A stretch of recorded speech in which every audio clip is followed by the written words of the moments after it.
So we're going to get into it. Body language, fellas. How champions carry themselves to victory. Oh, where do I start? Right? Body language is so important for every one of us, right? Because how you react to something or how you emotionally show is typically what you're thinking, right? What you show on your face, on your body, how you move, how you react to certain things, it's what you're thinking oftentimes. We just can't hide it. And so the challenge for us is when we fail, how can we make people believe that we're not losing? We're not mentally defeated, that we're not angry or frustrated or down on ourselves, right? Now I get it. I'm not naive to think that you're not going to get frustrated or that the game isn't hard and it's not just like going to eat at you sometimes to the point where you show a little bit of emotion. We're not necessarily talking about that. We're talking about the frustrated, put your head down, shrug your shoulders and just look defeated. It's just unacceptable. It's unacceptable, and it's really not strategic either, right? And so maybe I think something that could help us, and if you're taking notes, go ahead and write this down. Be strategic with your body language. And I'm not into this whole fake it till you make it notion and don't be real, right? But have some awareness as to what your face looks like or what reaction you have or how your body moves in certain situations. Just have awareness and have an understanding of what you need to portray strategically in that situation to ultimately carry yourself to victory, right? So, for instance, if I'm up to bat and I just totally swing and miss through a first pitch changeup and look like an absolute clown, right? And I spin out of it, I fall to a knee, and my helmet falls sideways. A lot of us would pick ourselves up, put our helmet back on, kind of put our head down, and feel a little embarrassed, or at least look like we're embarrassed. But the best of the best in the world, the guys that do it at an elite level, they take that daddy hack and they stand up with a big old smile on their face, and it's like, yeah, dog, I got you. I got you. You better not throw that again, right? It's a demeanor that you have. It's the Juan Soto, little Soto shuffle where he takes a ball and he's shuffling, staring that pitcher down. It's a competitive body language that's used strategically to help lead us to victory, to help us become the winner in that situation. It's almost like a persona that you have to create. You have to go into that phone booth as Clark Kent and come out as Superman in a competitive setting. Superman doesn't worry about Clark Kent things. Clark Kent might have something going on at work. He might have something going on here with his girlfriend or with his parents or whatever else is going on in life. But when Clark Kent puts on his cape, he becomes Superman and he has a different presence about him. His body language is different. And it makes people believe that he can do anything. Right? People all of a sudden look up to him simply because of change of persona. So the first note for the night, write that down, is be strategic. Be strategic with your body language. And that comes from having awareness and having a plan of the type of body language you want to exude. And us as baseball players, we want to exude confidence. Even when we're struggling, even when we're failing, even when we don't feel great, when we're sick and tired, we have to exude confidence because that's strategic. And it makes other people believe that we're under control and we know exactly what we're doing. Body language shows where you're at mentally, shows it. It's a truth teller. That comes from Bray Kimball. Bray Kimball, our hitting coach, the best hitting coach around. He's saying it's a truth teller. He sees it every day when guys take swings and they miss hit balls and they get frustrated. It tells them that they're not confident mentally. Be confident. Have quality body language. Be strategic. If you miss hit balls, lick your chops because you know another one's coming. I got a Bible verse for us. Matthew 5:16. Write that down. Matthew 5:16. Let your light shine before others so that they may see your good deeds and glorify your Father in heaven. At the end of the day, having a positive body language is a selfless act, because we've been talking a lot about what it does for us from a confidence standpoint and kind of the pedestal it puts us on when we exude good body language. But what we lose sight of oftentimes is how our teammates and the people around us can feed off of that body language. So if I'm down in the dumps and I'm frustrated, or I make that pitcher look like he's Nolan Ryan, and it eats at me physically so that you could see it on my face that I'm beat up or that I had no chance in that at bat, I'm going to carry that back to the dugout with me, and my teammates are going to see that. My teammates, who I'm supposed to be leading, are going to look at me and be like, man, if Jude Shook can't hit off this guy and he's the best player on our team, I have no chance against this guy. If Jude Shook is frustrated in this at bat because that guy's so good, I have zero chance that I'm going to find any success. And so we need to remind ourselves that the way we influence others without words is by our body language. When things get hard, when times get tough, we rise up, we stand tall, we keep our chin high, and we go do what we got to do to dominate the day, dominate the game, dominate the pitch, whatever it might be, even if we don't feel like it, even if we feel like we're beat up a little bit. We can influence the game just by having a positive body language and encouraging our teammates that they might have a chance. They have a chance. It's good stuff, man. And it matters so much. It matters so much. I got Jonathan Bland just walked in, and his mom called him out today. She sent me a text and she's like, this is great. Like, body language, we need it. And I love JB. I love Jonathan Bland. We got a couple JBs in here. We got 3 of us. Jonathan Bland, I've seen him in live ABs here. He is so fiery and so passionate and gets so frustrated when he doesn't execute. It's because he holds himself to a high standard. Jude Shook's in that category too. We got a lot of guys in here that are passionate about what they do and they hold themselves to a high standard. And that's an amazing thing. But I want y'all to think about something. Super Bowl was last night. Who was the winning quarterback of the Super Bowl? Jalen Hurts. Anybody know Jalen Hurts' story? Jalen Hurts, Alabama, right? Got benched in the national championship game for Tua Tagovailoa. Went on to Oklahoma, dominated. Now he's with the Eagles. And Jalen Hurts, if you've watched Jalen Hurts, he is a cool cat in all circumstances, right? He's got his earrings in. He's got the swagger. He's got the demeanor. And it doesn't matter if people are talking trash about him or people are putting him on a pedestal. It doesn't matter if he's losing that game or throwing interceptions or if he's dominating in the Super Bowl winning MVP. My man is just cool as a cucumber, and he exudes confidence in all things. And you would be remiss to think that that doesn't impact his teammates as well, right? When Jalen Hurts, on a video I saw the other day, he's walking up through the tunnel at the stadium in New Orleans. He looks up and he sees some negative press on the news about himself. And where other people would get caught up, especially us, right? We get caught up in negativity and people talking bad about us. Jalen Hurts looks up at the TV and he's just like, y'all see that? Did you see that, Jude? He just shrugs it off. He's like, all right. It's like he's collecting receipts, right? And people talking trash about him, he's collecting receipts. He's like, I see you.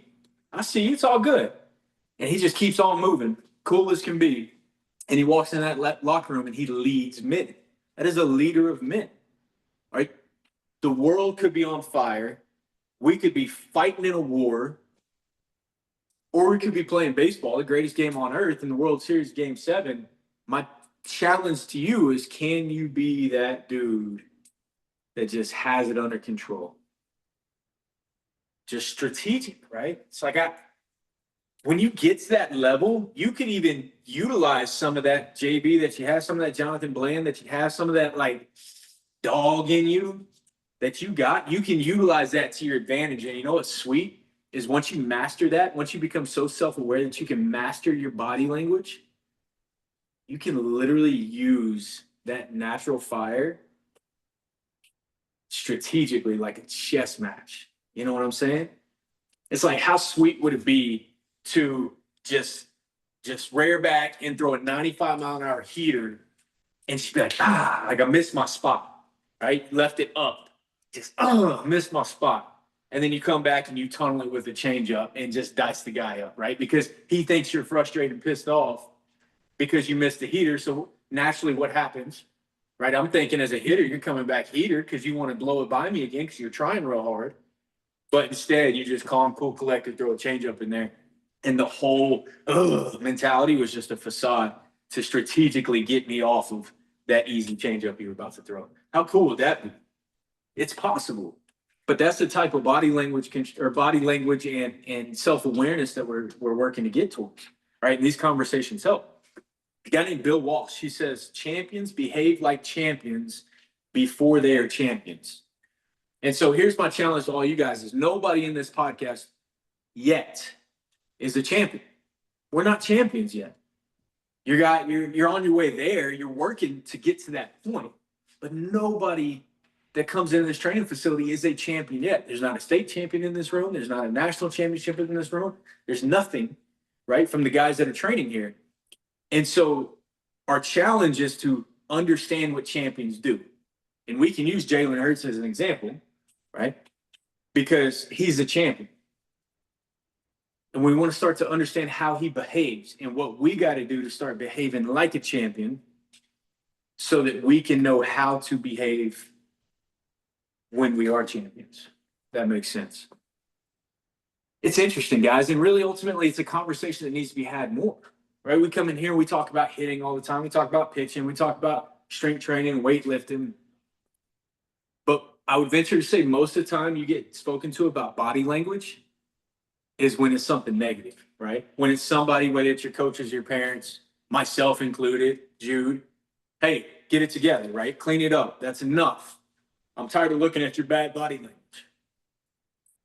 And those are well intended from our parents and our coaches and our people. But the reality is we all have body language. We all have expressions on our face, right? God made us that way so that we could communicate more effectively.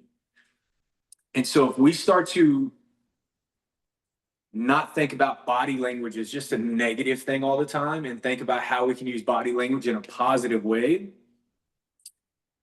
it's going to do wonders for us on our way to becoming champions. Not only for ourselves, right? But for the people around us, our teammates and the people we're leading.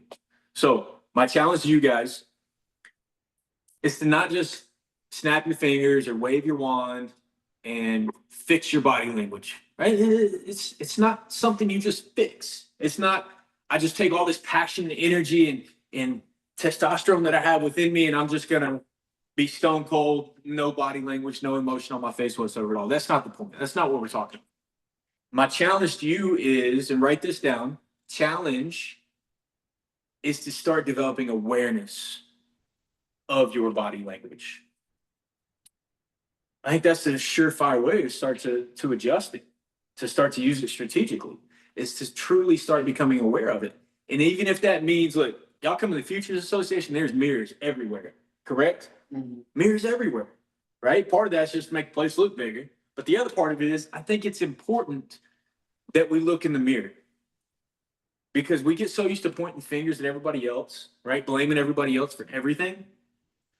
But if we look in the mirror when we're not finding success and we start to see how we react and we start to have an awareness and an understanding of our tendencies and how we move and how our face moves and how our eyebrows move and how our mouth moves and how we look when somebody's talking to us, whether we're slouched or we're standing tall, whatever it may be, we start to develop an elite level of awareness that can be used strategically once we master the craft of body language. So I don't want to get long-winded. I don't want to beat a dead horse. And it's one of those things where I wanted to throw you kind of a bunch of different nuggets from different places because I know sometimes different things stick with different people. But again, ultimately, look yourself in the mirror, challenge yourself to start having some awareness of what you got going on, adjust it as needed, because bad body language is really never good, right? Positive body language, even if it's a tough Jonathan Bland, Johnny Bieber, Jude Shook, like like Juan Soto shuffle, right? Get hit in the back by a pitch and you stare the guy down across 60 foot 6 inches away. Like all these body language things that people would say are negative, they can be technically positive if you strategically and you maintain control of your body and have elite self-awareness. So I love you guys so much. If you have a question, again, I cannot see you tonight. I'm literally just talking into a camera. Go ahead and take yourself off mute. Speak out loud if you want to. I love the questions. I love the questions. I think they're important. I think you guys get so much out of questions because sometimes I don't know what you're thinking. And so if you got something that you want me to expand on or elaborate on, or you just have something off topic that you want to ask, go for it. Go ahead and just take yourself off mute. I'll give you guys about 10 seconds to do so if you want. Anybody in this room? Jonathan Blaine, ask me a question about body language. Let's see. Have yourself always had like bad body language? Like, can body language like kick you off teams if it gets bad? Absolutely. So his question was, can bad body language get you kicked off teams? Absolutely. Especially if you're not good, right? So as a coach, I would always rather pull back the reins than try to get somebody to press the gas pedal.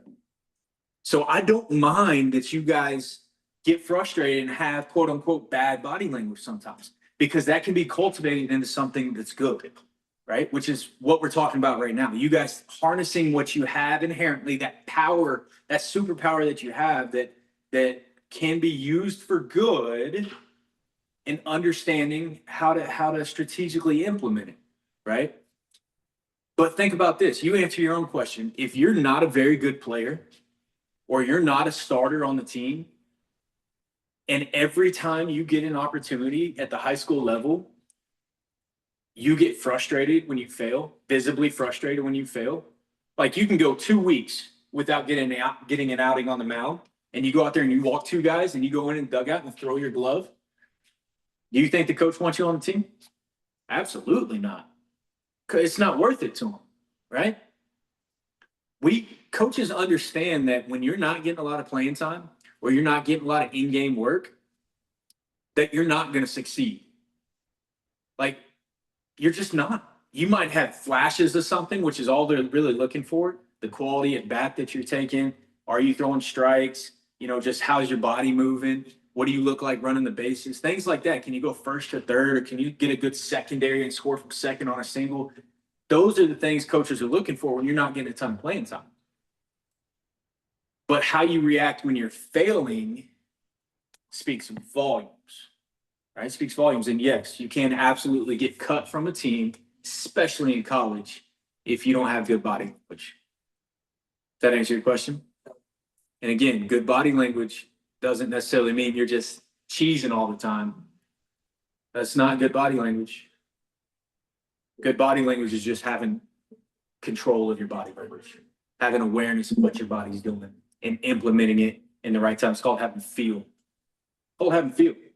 You know, bad body language would be walking in the clubhouse and just beelining right past the coaching staff and just like you're the only one that matters, right?